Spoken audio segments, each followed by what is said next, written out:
வணக்கங்க. கன்னிமார்காடு மலைக்காடு இந்த குமராபாளையம் சட்டமன்ற தொகுதிக்கு உட்பட்ட பள்ளிவேலை அக்கராகரம் பஞ்சாயத்தில் கன்னிமார்காடு மலைக்காடுங்கிற கிராமம் வருதுங்க.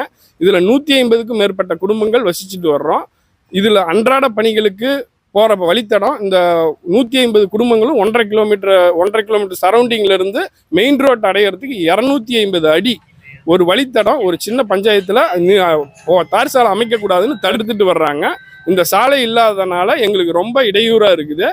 இது சிஎம் செல்லிருந்து, கலெக்டரேட்லேருந்து, ஆர்டிஓலேருந்து, தாசில்தார்லேருந்து அத்தனை பேர்ட்டையும் புகார் மனு கொடுத்தாச்சு.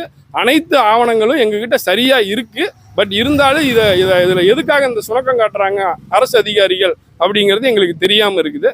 இந்த தார் சாலை அமைச்சு கொடுத்தா மட்டுமே வரக்கூடிய சட்டமன்ற தேர்தலை இந்த ஊர் பொதுமக்கள் எதிர்கொள்ள ஓட்டு போடலான்னு இருக்கும்.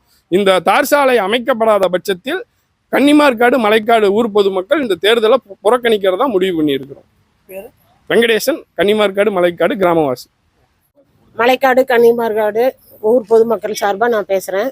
எங்களுக்கு தார் சாலை வேணும். அதனால் நாங்கள் ஊர் பொதுமக்கள் அனைவரும் சேர்ந்து தார் சாலை போட்டு கொடுக்குற மாதிரி இருந்தால் தேர்தலுக்கு நாங்கள் ஒத்துக்கிறோம். இல்லைனாக்கா தேர்தலை புறக்கணிக்கிறோம். எங்களுக்கு நல்ல வழி காட்டுவீங்கன்னு நாங்கள் எதிர்பார்க்குறோம். நாங்களும் போராடி நாங்களும் சங்கி போயிட்டோம். நீங்கள் பார்த்து நல்ல வழி காட்டுங்க. நாங்களும் எவ்வளவோ தூரம் போராடிட்டோம். எங்களுக்கு தார் சாலை வேணும், கட்டாயம் வேணும். ஊர் பொதுமக்கள் இதில் நடக்கிறதுக்கோ போகிறதுக்கோ வர்றதுக்கோ குழந்தைங்கெல்லாம் கீழே விழுந்து எந்திரிச்சு போகிறாங்க. பெரியவங்கனால நடக்க முடியல, ஒரு ஆம்புலன்ஸ் வர முடியல. மீறி போனாக்கா சுற்றி போகணுமா இருக்குது. அப்படியெல்லாம் 2-3 கிலோமீட்டர் சுற்றி எனக்கு இங்கே போக முடியும்.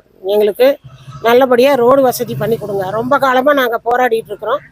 அந்த போராட்டத்துக்கு எங்களுக்கு ஒரு முற்றுப்புள்ளி வச்சு கொடுங்க.